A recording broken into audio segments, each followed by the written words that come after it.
Babies, this is part 3. So when I got that, when I'm staying at this place, I'm in this one room efficiency, me and my daughter.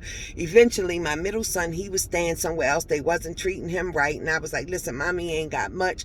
It's a one room efficiency. Me and my daughter was sleeping in twin beds, and I told my son, you come and stay with us. We'll pull all through together. We'll do what we gotta do, but I'm not gonna have you staying somewhere with somebody else where they stealing your shit, you sleeping on your clothes, the house had bed bugs, all that kind of stuff.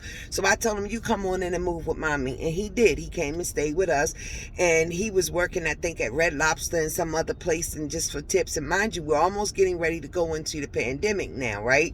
So then me, my daughter, and my son, we stand in this one room efficiency. We struggling. Before my son gets there, me and my daughter are struggling really bad, not having no food, not really, not knowing where my next meal ticket was going to come from. So a friend of mine that I used to work with told me about the job that I got, that I just left. I stayed with them for 4 years. But she told me that her mother was working there. Her mother introduced me to one of the guys who was the manager. I came in and the rest was history because I sold myself. Because one thing about me, one thing about Auntie Baby, it ain't where I always believe it's not where you start, it's where you finish. And I always tell anybody, all you got to do is get me the interview. I'll get the job for myself because I walk through any door like God sent me, honey. Like the job is already mine. And I already know what I bring to a table to anything. I got the gift of gab. I can sell the drawers off a dead man's ass. And if it sells, I don't give a damn what it is selling. If you give me the product and give me some knowledge about the product, I'm going to sell it and I'm going to make it work for me. And I'll never, ever forget. Things were so bad for me. So bad for me. Me and my daughter ate off of butter noodles for a whole week.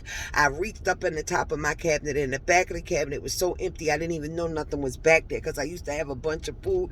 Found that bag of noodles up there, baby, and I had a stick of margarine in the refrigerator and some salt. I salted them and buttered them noodles up, and me and my baby ate off of that for a week. So finally, when I got that job at the place that I got, I said, listen, I don't need no whole lot of training. Just put me on the phone, because the minute they put me on the phone, I'm gonna do what it's gotta do. What it gotta do. I'll never forget it. My first paycheck from there was $180, and it went direct deposit on this little chime card that I had, and I was so happy. You would have thought I hit the lottery, because finally I got a paycheck that's coming in. My first paycheck was $180. My second paycheck was $800. We got paid every week. My first check was $180. Second check was $800. Third check was $900. Fourth check was like $1,000 and something. It was just on and on and on up. So I started to breathe a little bit. Yeah, I still don't have a car or anything.